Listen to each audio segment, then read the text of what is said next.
mis primeros contactos con San Roque son desde que era chiquito. Me acuerdo que mi abuelito me llevaba a comprar tócteles de allá. Y me acuerdo eso, tengo ligeras memorias de esos vidrios rotos, gigantes, esas paredes de vidrios gigantes, de los cargadores.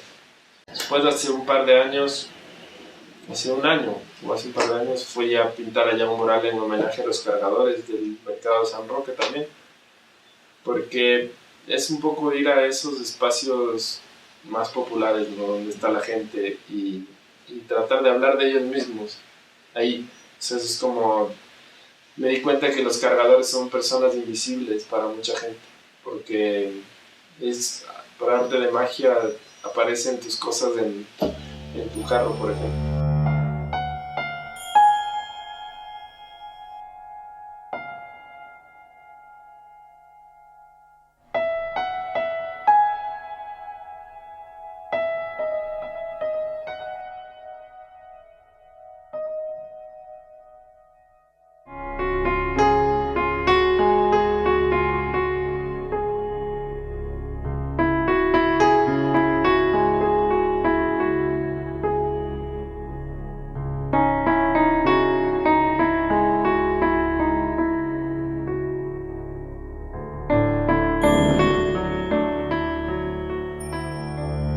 Cuando transito por Quito, a mí me encanta estar observando las paredes, las intervenciones que hace la gente, a la gente misma, el clima demente que tenemos, ¿no? O sea, que en un rato está haciendo un sol lacio y después te cae un aguacero.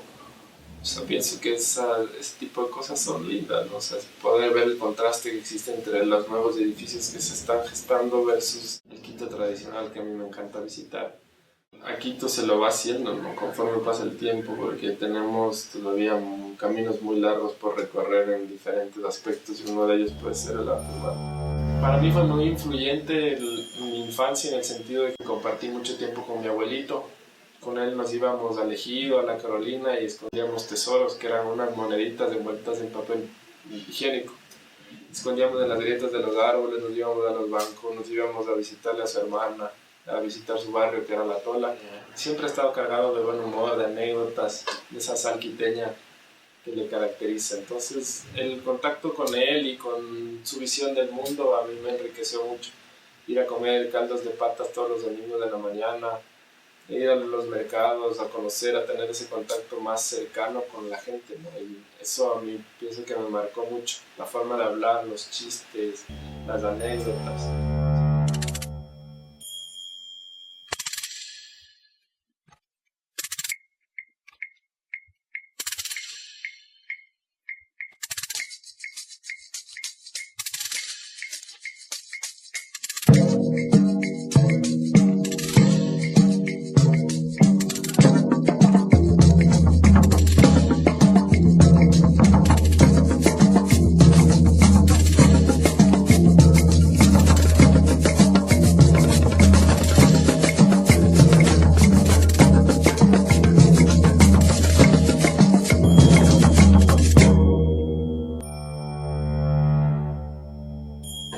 Tienen a veces hasta diferentes interpretaciones, eso me gusta. Y es, por ejemplo, hay gente que va a ver la obra y solo se va a quedar con la primera impresión de la imagen. Esa es la primera lectura y es una lectura universal. No importa si esa imagen está aquí o en Rusia o en China.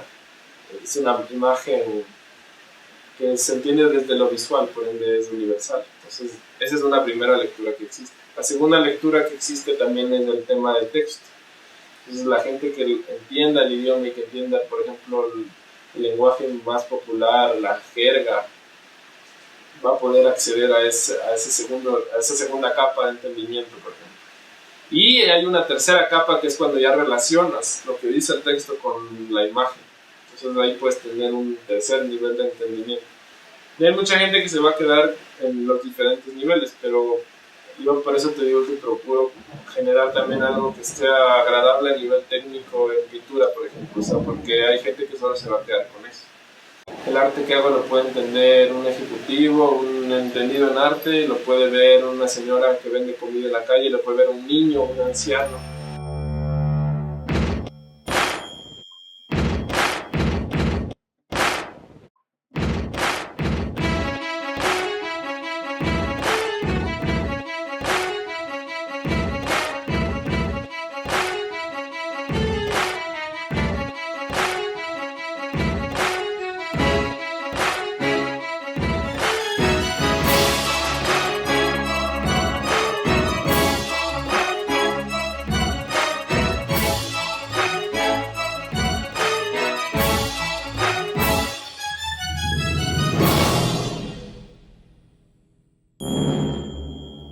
transformación del espacio por el arte urbano es algo real, palpable.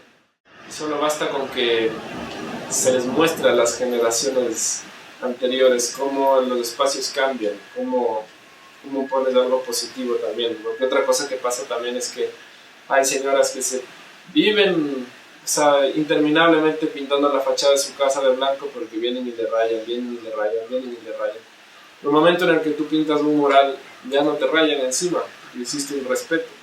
Entonces es también una manera de decir, mira, o sea, incluso para combatir este problema que tiene la gente, ¿no? De que te rayan la pared y la tapas y te rayan y la tapas, y de esta lucha con el vandalismo, por ejemplo. O sea, el mural funciona de una manera distinta. Está ahí, o sea, para embellecer también la ciudad, ¿no? Para aportar visualmente, porque también es una alternativa a la publicidad.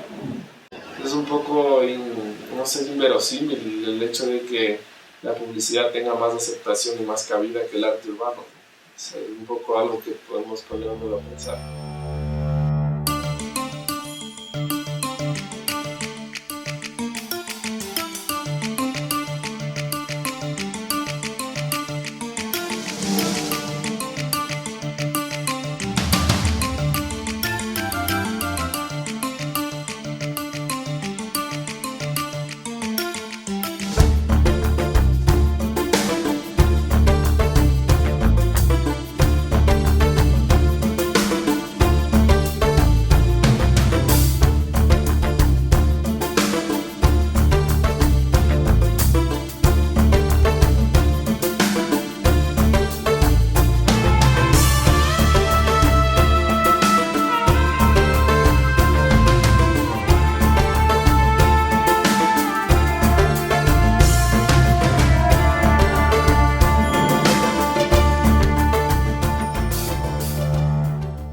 Pero al limitar el tema del vandalismo es como que están fumigando sin ver que se fumiga. Entonces, así como se muere la mala hierba, también se mueren las plantas del sembrío que tú querías que todavía viva. Entonces es un poco tener cuidado con eso, ¿no?